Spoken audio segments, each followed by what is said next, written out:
If Shedeur had no real shot, it's his fault, no one else's. We don't trust you. We don't trust you at all. Todd Monken said it out loud. If Shedeur had no real shot, it's his fault, no one else's. Everybody's running with that line like it settles the whole quarterback battle. But go back and watch what this same coaching staff has been saying about Deshaun Watson all camp. Interceptions get excused. False starts get buried. A tracker gets built that nobody wants to explain the rules of. So today we're doing exactly what we did yesterday. We're not trusting the headline. We're going to the clips. We're going section by section, and we're laying Monken's own words next to Monken's own words right alongside what the actual film and the actual game results are showing. Because if he had no real shot, it's his fault. Fine. Let's see whose fault everything else is too.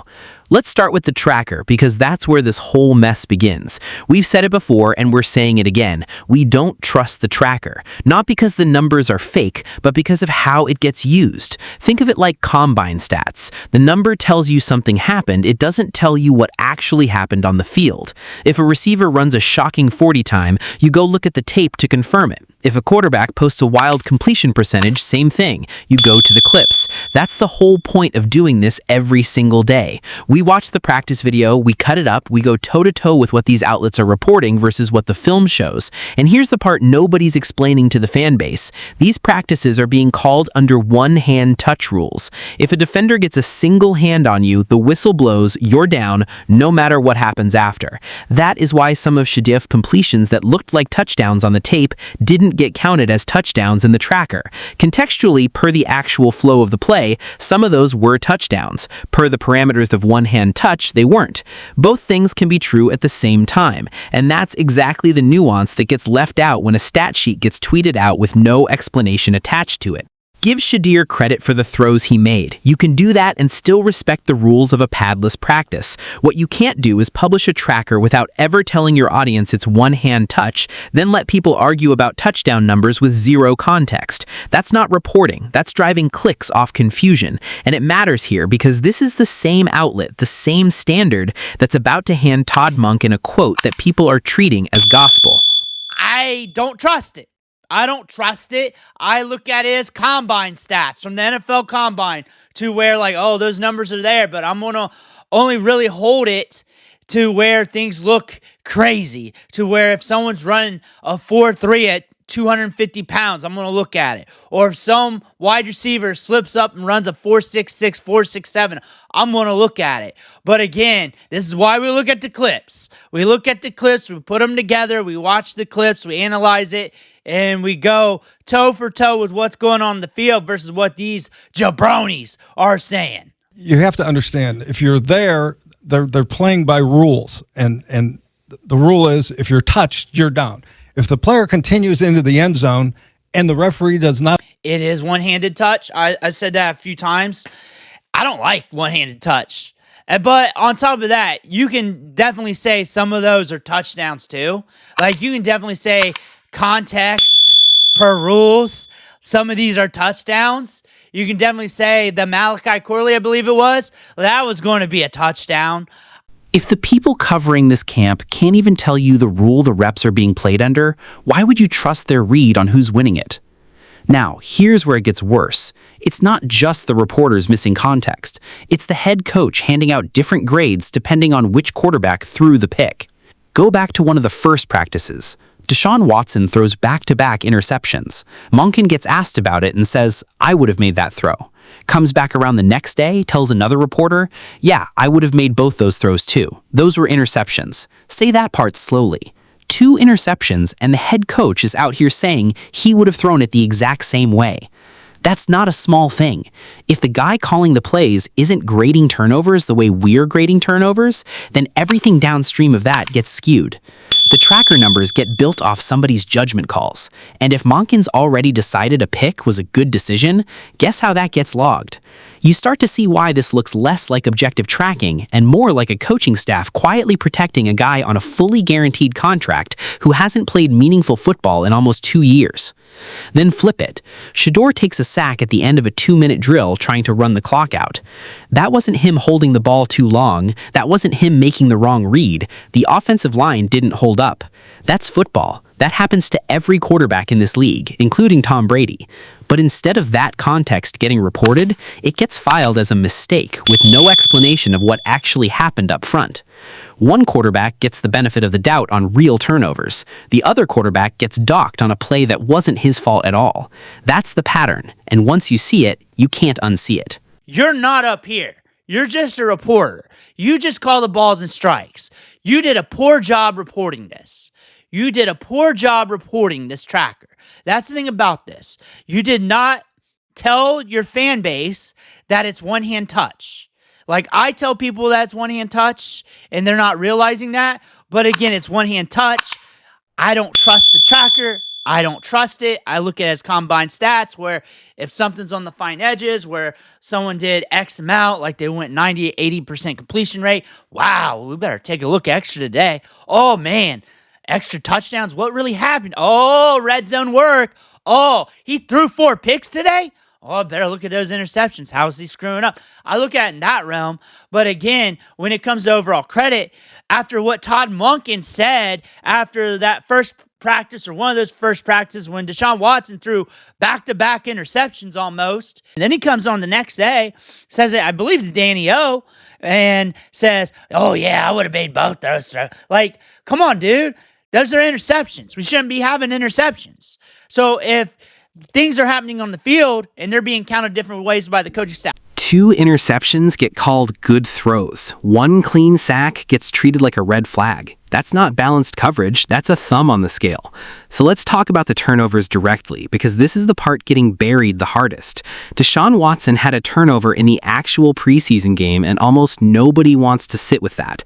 Not a padless practice wrap under one hand touch, a real preseason game with real pads, real contact, real stakes. And the response from the coverage around this team has basically been silence. Why is there no stock being put on that? Why is the completion percentage getting headlines, but a live turnover in a real game barely getting mentioned the next day? If the roles were reversed, if it was the rookie 5th rounder putting the ball on the ground in a real game, you know that would have been the headline for a week straight. Instead, it got a passing mention, and everybody moved on to arguing about a tracker. This is a quarterback who is up and down. He gets erratic, the ball hits the dirt, and these aren't small sample size flukes. This has been the pattern in a controlled environment with no pass rush trying to end his career and no fans in the building half the time. Controlled reps, scripted situations, defenders under one hand touch rules, so nobody's even allowed to finish a tackle, and he's still putting the ball in bad spots. If he's doing this now, in the safest possible conditions football has to offer, what does that tell you about live bullets in September, when the rush is live, the hits are full speed, and there's no tracker there to soften the read for him? Meanwhile, Shedeur has been protecting the football, no picks. He used his own cadence to draw a free play and hit a receiver in stride down the field, and almost nobody covering this camp even mentioned it. That's a veteran-level detail, reading a defense pre-snap and manipulating it with your voice before the ball is even out, and it got buried under a tracker headline instead of getting its own write-up. He drew a pass interference penalty on a nearly 40-yard shot down the field. He checked into runs off looks at the line just like Deshaun did. Same offense, same 2-play system, same opportunity to show quarterback IQ. The difference is one of these guys isn't turning the ball over doing it, and the other one is getting a pass every single time he does. Call the balls and strikes here. This is a quarterback throwing damn picks all over the place, up and down, and if you hand him the job anyway, you are going to take some losses with that decision. That's not hating on the man. That's just what the tape and the actual turnover numbers say when you stop coddling the read and start grading both guys off the same scoreboard. why is there no stock on the turnovers and turning over the football? Why is there no stock in taking care of the football? Deshaun had a turnover in the preseason game and nobody wants to talk about it. Why are we coddling him? Why are we coddling Deshaun Watson here? Of all people in this league to coddle, you're going to coddle him? Why are we coddling him? Why is he the little baby here? Like, why can't we go all in on his interceptions? Why are we not going all in on the turnovers here? Like, he's throwing picks. He is pick city Deshaun. And we're not going all in on the turnovers. So we make it look a certain way. So you have a certain feel of what the Browns are doing with Deshaun Watson, and you want to lean his way so you sound right. But I'd rather be on base But both of them did a good job at various points in checking into other things and using their cadence. Shedeur used his cadence to get a free play, which he hit down onto Isaiah. Nobody called that out, too. He did get a free play. I saw that on one of the tweets. He did get a free play. Everybody's talking about cadence and his pattern and everything. He did get a free play. He did do some good things. He didn't throw an interception either. If you're still calling this an even battle after a real game turnover from one side and 0 from the other, ask yourself who you're actually protecting here. Now, back to the quote that started all of this. If Shedeur had no real shot, it's his fault, no one else's, and people need to accept that. On its face, that sounds like accountability talk from a head coach, the kind of line that's supposed to shut a debate down and make everybody nod along. But sit with it for a second, because it doesn't line up with anything else being reported out of this camp. We are hearing live account after live account that Shedeur has been balling out, that he's been beating Deshaun in these reps. His literal job this camp was to outplay a veteran quarterback, and by every account coming out of the building from multiple different angles, from multiple different reporters, he's doing exactly that. So how do you get from he's clearly playing well to if he loses, it's entirely his fault? Those two things don't sit together. That statement only makes sense if you're building in an excuse ahead of time, before a decision has even been made public. It's not that Shedeur went out and did something wild or reckless to blow an opportunity. Nobody's reporting that. Nobody has a single specific example of him costing himself the job. It's a blanket line dropped with 0 explanation of why. And when a coach says something that specific with no supporting detail behind it, you follow the breadcrumbs instead of just repeating the headline. Monken is blunt. He'll give you more than a lot of coaches will in this league, but he's still a coach, and coaches manage a message for a living. Part of managing that message here might be staying positive publicly on both guys, so neither locker room feels slighted. Part of it might be quietly setting up cover in case the fan base doesn't get the answer they're hoping for come September. And there's a business reason sitting right underneath all of this too, one that doesn't get talked about enough. This franchise is trying to sell personal seat licenses for a stadium opening in a few years, spending well over $2 billion doing it. And you don't build hype selling a locker room controversy where fans are already calling in saying they'll boo the guy on the field in the third quarter. When an organization spends $40 million guaranteed on a player, they develop a bias toward liking that decision. That's just psychology, not an accusation. People do this with houses, with relationships, with anything they've sunk real money into. But bias plus a business incentive plus a quote that doesn't line up with the reporting on the ground is exactly the kind of thing you're supposed to notice, instead of just running with it because a head coach said it into a microphone. Stack it up. A tracker with rules nobody explains, a coach grading 2 real interceptions as good throws, a real turnover in a real game that barely made a headline, and now a fault line handed out in advance for a guy who by every account is winning the job he was put here to win. None of these are conspiracy theories. They're just what happens when you actually follow the thread instead of taking the first quote at face value. And there's some weird ones out of him. If Shedeur had no real shot, it's his fault. No one else. That's such a weird statement. That's weird. If Shedeur had no real shot, it's his fault, no one else's. And people need to accept that. How? Because we're watching the practices. We're seeing everything. We're hearing live accounts that he's been balling out, that he's been beating Deshaun. How? Like, his job here is to beat Deshaun, and we're seeing that he's beating Deshaun. How? To accept what? To accept what here? To accept what? It's not just that.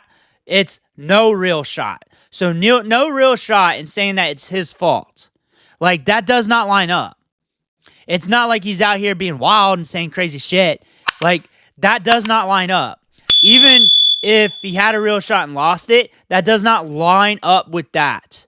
That does not line up. That's okay, fixed it. But it doesn't line up. It just doesn't line up. So you have to say why. Fault, no one else's.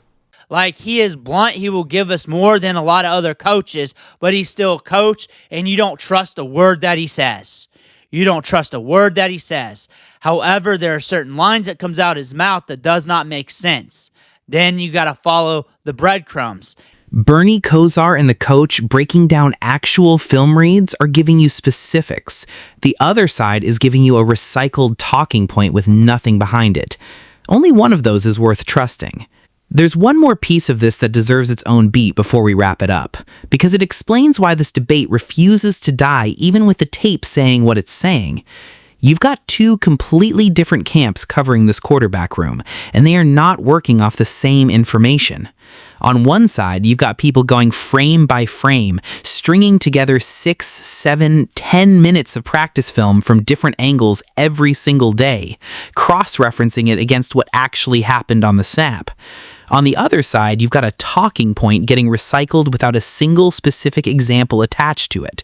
The same not good enough, can't read defenses line that's been floating around for weeks with nothing behind it. No play cited, no read broken down, just the label repeated until people start treating it like a fact. That's the trap here. When one side is showing receipts, real routes, real free plays drawn with cadence, real pass interference flags drawn down the field, and the other side is just repeating a vibe, you don't split the difference and call it 50-50 coverage. You weigh the receipts. And it's worth saying plainly, we're not the only ones seeing it. People with actual film backgrounds are saying flat out they'd be shocked if Shedeur doesn't win this battle, that he's grown more in 1 year than almost anybody they've watched, that he's calmer in the pocket, seeing things faster, still got that deep ball, but now pairing it with poise he didn't have last season. That's not homer talk. That's people whose job is literally watching quarterback tape for a living, and they're all landing in the same place independently of each other. So when you put the fault line quote up against that kind of specific, repeated, independent praise, the gap gets even harder to explain away. If the coaches, the analysts, and the live camp reports are all describing the same improved, in-control player, where exactly is the fault supposed to be coming from? That's the question nobody's actually answering. They're just moving on to the next headline instead. And until somebody in that building actually answers it with specifics instead of a talking point, we're going to keep going back to the tape every single day and letting the film do the talking for us. It is clear to me that over the course of 1 year, Shedeur Sanders has grown incredibly as a quarterback. And I think a lot of credit, obviously, to Todd Monken and to Mike Bajakian, because I think it's really easy to see this year, and obviously to Shedeur himself for the work he's put in. He's so much calmer in the pocket, so much more poised in the pocket. He's seeing things better. We know he's a great deep ball thrower, but he just, I think, looks like a completely different quarterback. Now, both quarterbacks really like. He's developed a lot. I wonder how much more he would have developed if he got a regular shot as any other of the young quarterbacks. Let's pull it all together. We started today the same way we start every day, not trusting a tracker built on rules nobody's explaining to the fans watching at home. Then we found a head coach grading 2 interceptions as throws he'd have made himself, while a clean sack from the other quarterback gets treated like a red flag. Then a real turnover in an actual preseason game that barely got mentioned, sitting next to a quarterback who's protected the football, drawn a pass interference flag, and earned a free play with his own cadence. Then a group of people who actually watch this tape for a living independently landing on the same read, that Shedeur's grown more than almost anybody they've seen and looks calmer, faster, more in control than he did a year ago. And now a quote, "If he had no real shot, it's his fault," that doesn't match a single piece of that reporting about who's actually winning these reps. Put those 5 things side by side and the picture gets a lot clearer than one headline makes it look. So here's where we land. Todd Monken can say whatever he wants publicly. That's his job. Managing the message is part of coaching in this league. And no head coach in the NFL is going to hand the media a completely raw, unfiltered look inside his quarterback room in the middle of August. But you don't have to take the quote at face value when the tape, the tracker's own gaps, and the actual turnover column are all telling a different story right in front of you. One quarterback is protecting the football, drawing pass interference flags, manipulating coverage with his own cadence, and making winning plays with his mechanics every single time the pads come on. The other is throwing picks in real games, getting excused for it by the same coach setting up the fault line, and getting graded on a curve that nobody outside that building fully understands. If it's really 50-50 like they keep telling everybody, then a coach with a real handle on his roster doesn't need a fault line prepared in advance for the guy who's actually winning the reps.